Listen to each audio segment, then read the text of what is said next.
Hi friends, Modo plus YouTube channel స్వాగతం. ఇప్పటివరకు మన ఛానల్ని సబ్స్క్రైబ్ చేసుకోకపోతే దయచేసి సబ్స్క్రైబ్ చేసుకోండి, అలాగే ఛానల్ని ఆదరించండి. ఇక నేను ఇప్పుడు డిస్క్లైమరు, నేను చెప్పేది ఒక ఇన్వెస్టర్కి సంబంధించినటువంటిది. సో ఆ కథ చెప్పాను కదా అనేటువంటి ఉద్దేశంతో మీరు ఇన్వెస్ట్మెంట్ అనేటువంటిది చేయవద్దు. మీరు కనుక ఇన్వెస్ట్ చేయాలి అని అనుకున్నప్పుడు మీ సొంత ఫైనాన్షియల్ అడ్వైజర్స్ సూచనలు సలహాలతోనే ఇన్వెస్ట్మెంట్ అనేటువంటిది చేయండి. నేను కేవలం నా అభిప్రాయాన్ని మాత్రమే చెప్తున్నాను. నేను చెప్పినట్టుగా మీరు చేయమని నేను సదా కోరటం లేదు. ఇది డిస్క్లైమర్. ఇక విషయంలోనికి వెళ్తే, యాక్చువల్లీ స్టాక్ మార్కెట్ అనేటువంటిది కొంతమందిని అదృష్టవంతులను చేస్తే కొంతమందిని దురదృష్టవంతులను చేస్తుంది. నాకున్నటువంటి సర్కిల్లో అదృష్టవంతులు ఉన్నారు, దురదృష్టవంతులు ఉన్నారు. అయితే చాలా కాలం నుంచి, దాదాపుగా ఒక 10 years బ్యాక్ నుంచి రామకృష్ణ అనేటువంటి ఒక వ్యక్తి నాకు తెలుసు. నాకు అంతకుముందు స్టాక్ మార్కెట్ సంబంధించిన బిజినెస్ మోడ్కి సంబంధించినటువంటి పుస్తకాలని వీటన్నిటిని చదివేటువంటి అలవాటు నాకు అంతకు ముందు నుంచి ఉన్నది.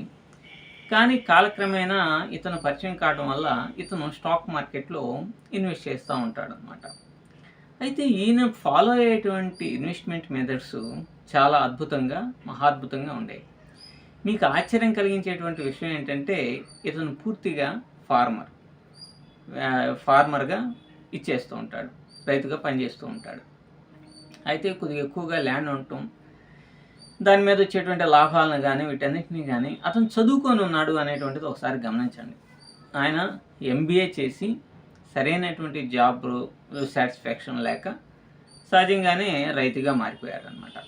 సరే, తనకున్నటువంటి ఐడియా ఏంటంటే, మనం చదువుకున్నాం కదా, స్టాక్ మార్కెట్ అనేటువంటిది మన సబ్జెక్ట్లో వచ్చింది కాబట్టి కొంత ఇన్వెస్ట్ చేద్దాము, దాన్ని స్లోగా ఇన్వెస్ట్ చేయాలి అనేటువంటి ఒక దాన్ని ఆయన ఎన్నుకొని మెల్లగా ఇన్వెస్ట్ చేయడం అనేటువంటిది స్టార్ట్ చేశారు. నిజానికి ఆయన ఒక స్టాక్ను కొన్నప్పుడు, అది ఫర్ ఎగ్జాంపుల్గా 400, 500 ఉన్నదనుకోండి, అది కొన్నప్పుడు దాన్ని డిప్ అండ్ బై మెథడ్ని బాగా ఎక్కువగా ఫాలో అయ్యాడు అనమాట. ఎప్పుడూ కూడా అతను ఇన్వెస్ట్ చేయగానే ఒక ₹10, ₹15 లాభం రాగానే అమ్మేసేటువంటి గుణం అతనికి లేదు. ఆయన చెప్పేటువంటి ఒక మెథడ్ ఏంటంటే, స్టాక్ మార్కెట్ ఎప్పటికీ కూడా ఒకవేళ కరెక్షన్ అనేటువంటిది జరిగినా పైకి వెళ్తూనే ఉంటుంది అనేటువంటి దాన్ని ఆయన కొద్దిగా ఎక్కువగా చెప్పేవారు. సో మేము ఊరు వెళ్ళినప్పుడల్లా అతనితో కొంచెం చిట్ చాట్ చేయడం అనేటువంటిది జరిగేది. ఆయన వీగార్డ్, మీకు ఐడియా ఉంటుంది. ఈ వీగార్డ్ అనేటువంటి స్టాక్స్ 110 అటువంటి టైంలోనే కొనేసి దాదాపుగా ఒక 5,000 స్టాక్స్, ఒక 2,000, 3,000 స్టాక్స్ తక్కువ అనేది కొనేవాళ్ళు కాదు. కొనేసి అవి పడంగానే మళ్ళీ యావరేజ్ అంటే కొన్ని లిమిటెడ్గా కొనుక్కుంటూ నెక్స్ట్ సపోర్ట్ ఉండేంత వరకు కొనుక్కునేవాడు. నెక్స్ట్ సపోర్ట్ ఉంది అనేది ఆయనకి తెలియదు. ఆయన కాన్సెప్ట్ ఏంటంటే, పడ్డటువంటి మార్కెట్ మరలా పైకి వెళ్తుంది అని. ఇన్ కేస్ అతను కనుక స్టాక్స్ని అమ్మాలి అని అనుకున్నాడు అని అంటే, ప్రాఫిట్ బాగా వచ్చింది, అమ్మాలి అనుకున్నాడు. ఇప్పుడు ఫర్ ఎగ్జాంపుల్గా ఆయన ₹1,00,000కి కొన్నాడు ఏది స్టాక్స్. సో లాభం అనేటువంటిది ₹1,00,000 చూపిస్తుంది. అప్పుడు ఏం చేస్తాడు, లాభాన్ని మాత్రమే బుక్ చేసి ఏదైతే క్యాపిటల్ పెట్టుంటాడో ఆ షేర్స్ని అట్లా వదిలేస్తాడనమాట. అలా వదిలేయడం ద్వారా ఉండేటువంటి ఇదేంటంటే, అతనికి ఎప్పుడు కూడా అది జీరో అయినా నష్టం అనేటువంటిది కలిగించదు. First point. Number 2, in case అలానే కనుక మార్కెట్లో కనుక ఉంచితే అవి డివిడెండ్ వస్తుంది, బోనస్ షేర్స్ వస్తాయి, రకరకాలైనటువంటి బెనిఫిట్స్ స్టాక్ మార్కెట్ నుంచి ఆ షేర్స్కి వస్తాయి కాబట్టి, ఆ కంపెనీస్ నుంచి ఆ షేర్స్కి వస్తాయి కాబట్టి వాటిని అలాగే హోల్డ్ చేసేటువంటి మెథడ్ని బాగా ఫాలో అయ్యాడు. దీంట్లో నాకు బాగా తెలిసినంత వరకు ఆయన వీగార్డ్ ఒకటి, పిడిలైట్ ఇండస్ట్రీస్ ఇండియా లిమిటెడ్, ఆయన యావరేజ్ అనేటువంటిది పడింది ₹450, ₹500 పడ్డాయి. ఆ తర్వాత ఆయన పెట్టినటువంటి క్యాపిటల్ మొత్తాన్ని, ఎప్పుడైతే తను పెట్టిన క్యాపిటల్ మనీ ప్రాఫిట్ అనేది వస్తుందో ఆ ప్రాఫిట్ వరకు తీసుకోవటం, మిగతా వాటిని అట్లా వదిలేసేయటం. మరి ఈ రోజున పిడిలైట్ ఏ స్టాక్స్ అయినా సరే, అవి 1,000, 2,000 ఉన్నా, పిడిలైట్ ఇండస్ట్రీస్లో 1,000 పైనే ఉన్నాయి షేర్స్. ఈ రోజున ప్రాఫిట్ ఎంత ఉంటుంది, ప్రాఫిట్స్ను బుక్ చేసి కూడా. అలాగే బజాజ్ ఫైనాన్స్ సంబంధించినది, దాంట్లో అయితే హ్యూజ్ ప్రాఫిట్ని బాగా ఆయన బుక్ చేయడం అనేటువంటిది జరిగింది. సో ఆయనకంటూ ఒక కాన్సెప్ట్ ఉంటుంది. కొన్ని బుక్స్ అనేటువంటిది స్టడీ చేస్తాడు. చదువుకొని ఉన్నాడు, రైతుగా పనిచేస్తూ ఉన్నాడు. రైతుగా పనిచేస్తున్నాడు అని అంటే పొలం వెళ్ళేసేసి దున్నుతా ఎద్దులని చోచో అంట అని కాదు, కానీ వ్యవసాయం ఒక మెయిన్ ఆదాయం వనరుగా మార్చుకున్నాడు. మరి అక్కడి నుంచి వచ్చినటువంటి డబ్బులనే కదా ఈయన స్టాక్స్లో ఇన్వెస్ట్ చేసేసేది. అయితే ఆయన ఫాలో అయ్యేటువంటి మెథడు నిజంగా చాలా ఎప్రిషియేటబుల్, చాలా అద్భుతంగా మెచ్చుకోదగ్గది. ఎందుకని అంటే ఎప్పుడైనా సరే మార్కెట్లో కరెక్షన్ జరిగితే ఎంట్రీ కావటం.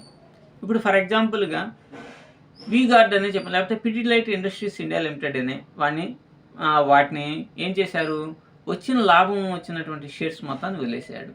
ఇప్పుడు మార్కెట్ కరెక్షన్ జరిగింది, అక్కడ స్టాక్స్ అనేటువంటిది కొంతవరకు బాగా తగ్గింది అనుకోండి, అక్కడ మరలా యాడ్ చేసుకుంటా పోతాడు. యాడ్ చేసుకుంటా పోతా మరలా ప్రాఫిట్ అనేటువంటిది ఎక్కడైతే వస్తుందో, తను ఎంతైతే పెట్టుబడి పెట్టాడో ఆ పెట్టుబడి వచ్చింది అనుకోండి, మరలా దాన్ని తిరిగి తీసుకోవడం అనేటువంటిది జరుగుతుంది. ఈ విధంగా చేయడం ద్వారా అతను ఎనార్మస్ మనీని, చాలా ఎక్కువ మనీని సంపాదించడం అనేటువంటిది జరిగింది. దాదాపుగా 15 crore పైనే ఉంటుంది. అఫ్కోర్స్ క్యాపిటల్ కూడా అట్లానే ఉంది. ఇప్పుడు వీగార్డ్ వచ్చేసి 5,000 షేర్స్ ఉన్నాయి. అంటే తన క్యాపిటల్ మొత్తం తీసుకోగా లాభం వచ్చినటువంటి షేర్సే 5,000 ఉన్నాయి. ఇప్పుడు దాదాపుగా 7-8 years back, 7 years or 8 years back. ఈ రోజున ఎంత ఉంది, 360 రూపాయలు ఉంది. ఆయన పడింది 140 రూపీస్, 145 రూపీస్ ఎంత పడ్డది. మరి వదిలేసినటువంటి షేర్సే 5,000 ఉంటే ఇప్పుడు 360 రూపాయలు ఉంటే ఎంత ప్రాఫిట్ వచ్చి ఉంటుంది. ఇవి నిజంగా వాస్తవికమైనటువంటివి అన్నమాట. అంటే ఇన్వెస్ట్ చేయటం ద్వారా, కాంపౌండింగ్ మెథడ్ని ఫాలో అవటం ద్వారా అద్భుతమైనటువంటి రిటర్న్స్ సంపాదించుకోవచ్చు. కాకపోతే ఏంటంటే దాని మీద కొంత ఎక్సర్సైజ్ అనేటువంటిది ఉండాలి, స్టడీ అనేటువంటిది ఉండాలి.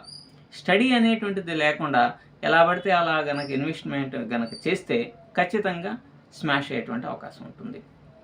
మీరు చూడండి టాటా మోటార్స్లో కూడా చాలా అతను 400 రూపాయల నుంచి డౌన్ అయిపోతుంది మార్కెట్.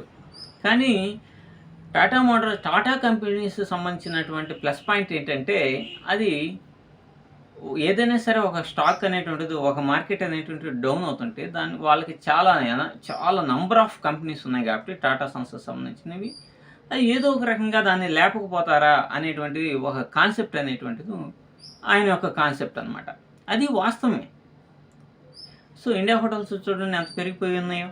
సో ఇక్కడ ఫాలో అయ్యేది ఏంటంటే, ఈ టాటా మోటార్స్లో అయితే యావరేజ్ చేసుకుంటూ పోతే దాంట్లో చాలా లాస్ వచ్చింది అతనికి. దాదాపుగా 12 lakhs అట్లా లాస్ వచ్చి ఉంటుంది.